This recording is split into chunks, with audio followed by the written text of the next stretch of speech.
estamos ya con la parte final de esta entrevista con Germán Campos. Él es consultor político, también director de Consultores 30.11.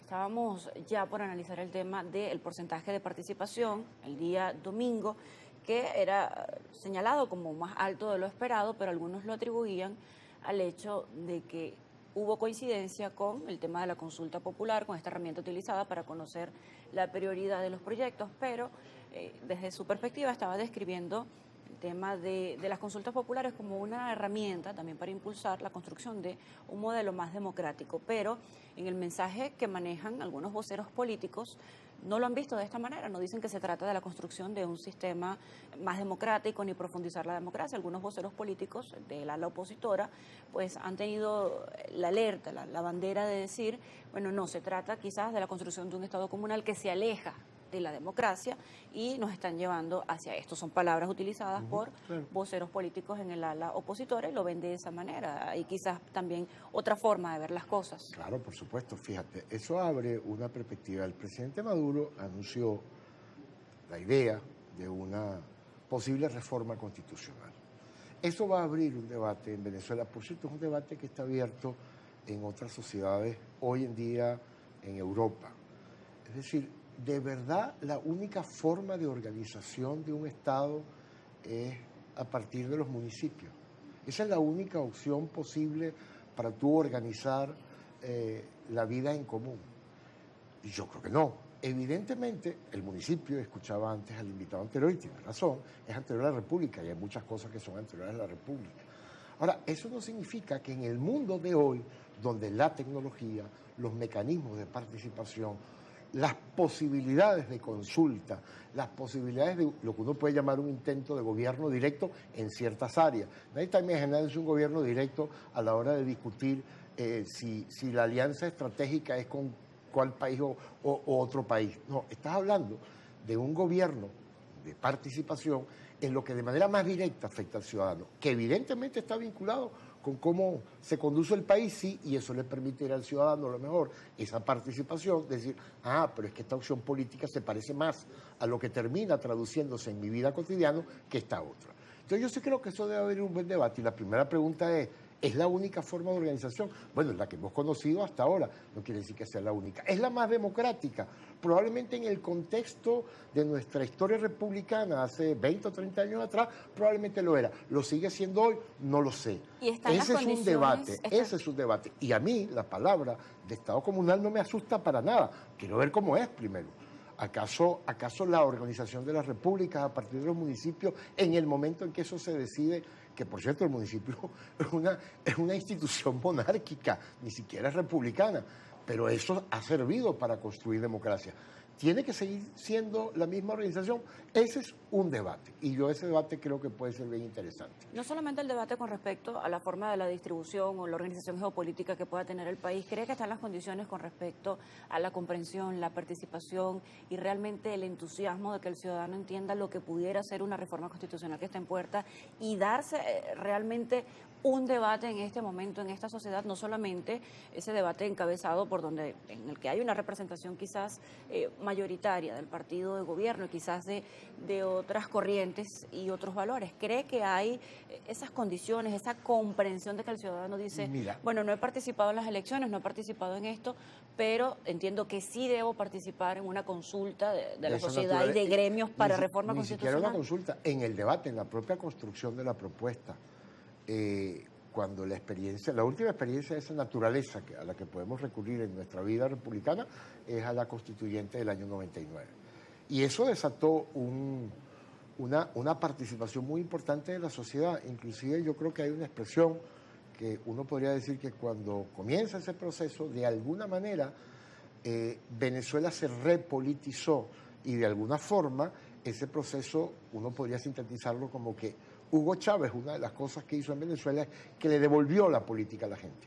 Luego podemos entrar a discutir todos estos años.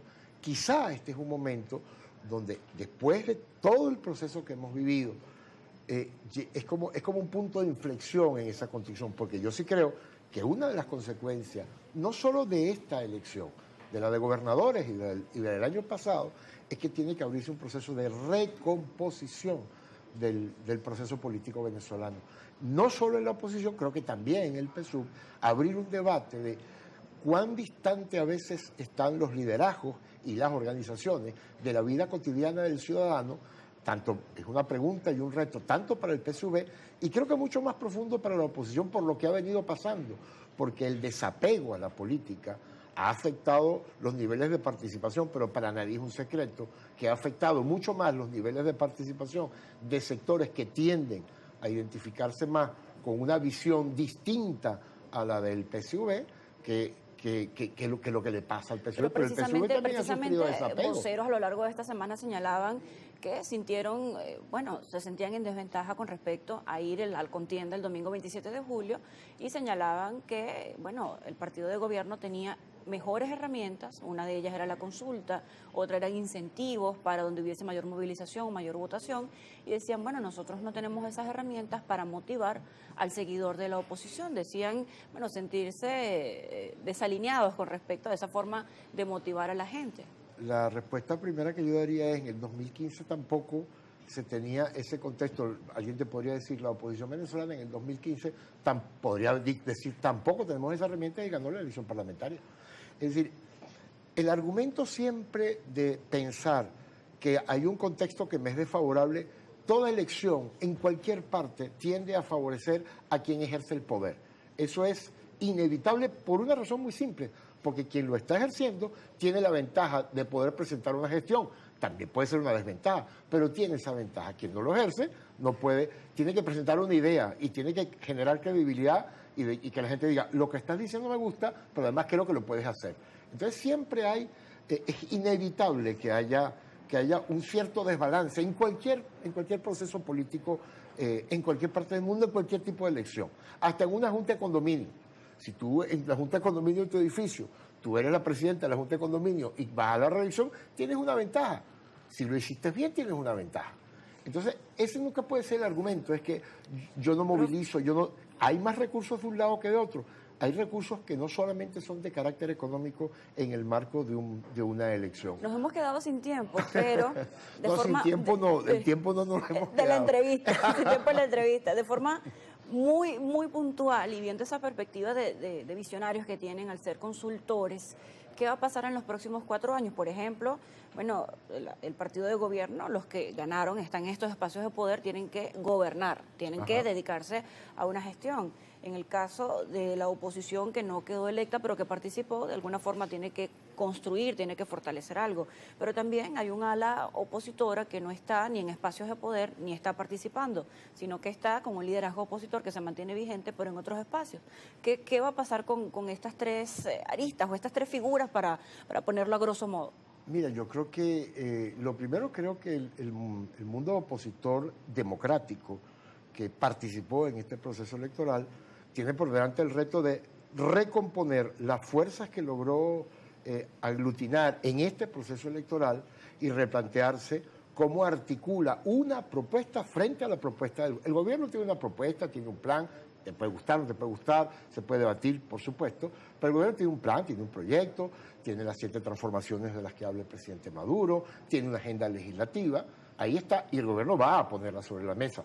Bueno, la oposición tiene que empezar a poner una sobre la mesa, porque uno de los grandes problemas, a mi juicio, de estos últimos años, es que la oposición ha sido básicamente reactiva y no le ha hecho una propuesta al país más allá de decir cambiar el gobierno. Y la otra oposición, aunque no tenemos una esfera de cristal. No existe la esfera de cristal. Y ese sector que tú lo calificas como que no está en ningún espacio... en ejercicio de poder, pero claro, siguen teniendo un liderazgo en cuanto a los números, a las cosas que se los liderazgos, para que en efecto sean liderazgos, tienen que debatirse, sobre todo en el marco de una democracia, tienen que debatirse en el terreno de la política y en el terreno de la política en el terreno electoral. Y aquí hay un sector que dice tener un liderazgo, o se supone tiene un liderazgo, que ha renunciado a ese terreno, no en esta elección, ha renunciado a ese terreno la primera vez desde el 2005. ¿Dónde van a estar en los 2005. próximos 4 años? Ahí sí es verdad que va a ser muy complicado, uno puede saber dónde está ese liderazgo. Vamos a cerrar la entrevista. Creo que no va a estar en el escenario político actual. Bien, Germán Campos, director de Consultores 30.11, también analista, consultor político. Hacemos una pausa, a la vuelta más entrevistas, más contenido.